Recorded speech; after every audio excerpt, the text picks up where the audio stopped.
ನನ್ನ ಸಿಎಂ ನಡುವೆ ಒಪ್ಪಂದ ಆಗಿದೆ ಎಂಬ ಡಿಕೆ ಹೇಳಿಕೆ ವಿಚಾರಕ್ಕೆ ಸಂಬಂಧಪಟ್ಟಂತೆ ಸಚಿವ ಸತೀಶ್ ಜಾರಕಿಹೊಳಿ ಅವರು ರಿಯಾಕ್ಟ್ ಮಾಡಿದ್ದಾರೆ.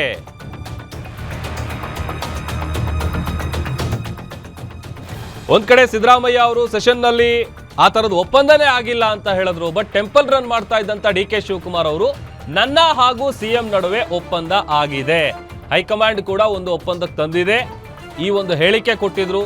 ಈ ಹೇಳಿಕೆಗೆ ಸಚಿವ ಸತೀಶ್ ಜಾರಕಿಹೊಳಿ ಪ್ರತಿಕ್ರಿಯೆ ಕೊಟ್ಟಿದ್ದಾರೆ. ನಾಯಕತ್ವದ ಟಾಸ್ ಆಡ್ತಿರುವವರು ಅವರುಗಳೇ. ಅವರು ಎಸ್ತಿರುವ ಕ್ಯಾಪ್ಟನ್ ಟಾಸ್ ಡೆಲ್ಲಿಯಲ್ಲಿ ಬಿದ್ದಿದೆ.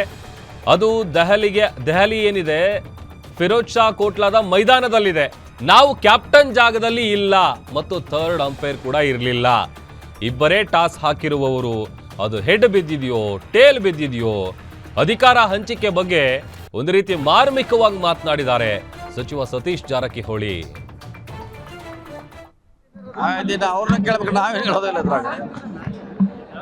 ಈಗ ನೋಡಿ, ಅವ್ರು ಇಬ್ರು ಕ್ಯಾಪ್ಟನ್ ಟಾಸ್ ಮಾಡಿದಾರ. ಅವರು ಚಿತ್ ಬಿದ್ದೈತಿ ಡಬ್ ಬಿದ್ದೈತಿ ನಮ್ಗೆ ಗೊತ್ತಿಲ್ಲ. ಅದು ಡೆಲ್ಲಿ ಫಿರೋಜ್ ಶಾ ಕೋಟ್ಲಾ ಮೈದಾನದಲ್ಲಿ ಆಗಿದೆ. ಇನ್ನು ಅಲ್ಲಿ ಅವ್ರನ್ನ ಕೇಳಬೇಕು.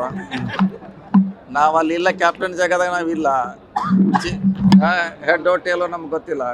ಇಬ್ಬರೇ ಅವರು ಟಾಸ್ ಆರಿಸಿದವರು. ಹೆಡ್ ಟೇಲೋ ನಮ್ಗೆ ಗೊತ್ತಿಲ್ಲ. ನೀವು ಕೇಳಿ ನೋಡಿ ಅವ್ರನ್ನೇ. ಅವ್ರನ್ನ ಕೇಳ್ಬೇಕು, ನಾವೇನು ಹೇಳೋದಿಲ್ಲ ಇದ್ರಾಗ. ಈಗ ನೋಡಿ, ಅವ್ರು ಇಬ್ರು ಕ್ಯಾಪ್ಟನ್ ಟಾಸ್ ಮಾಡಿದಾರ. ಅವರು ಚಿತ್ ಬಿದ್ದೈತಿ ಡಬ್ ಬಿದ್ದೈತಿ ನಮ್ಗೆ ಗೊತ್ತಿಲ್ಲ. ಅದು ಡೆಲ್ಲಿ ಫಿರೋಜ್ ಶಾ ಕೋಟ್ಲಾ ಮೈದಾನದಲ್ಲಿ ಆಗಿದೆ. ಇನ್ನು ಅಲ್ಲಿ ಅವ್ರನ್ನ ಕೇಳಬೇಕು. ನಾವು ಅಲ್ಲಿ ಇಲ್ಲ, ಕ್ಯಾಪ್ಟನ್ ಜಾಗದಾಗ ನಾವಿಲ್ಲ. ಹೆಡ್ ಟೇಲೋ ನಮ್ಗೆ ಗೊತ್ತಿಲ್ಲ. ಇಬ್ಬರೇ ಅವರು ಟಾಸ್ ಆರಿಸಿದವರು. ಹೆಡ್ ಟೇಲೋ ನಮ್ಗೆ ಗೊತ್ತಿಲ್ಲ. ನೀವು ಕೇಳಿ ನೋಡಿ ಅವ್ರನ್ನೇ.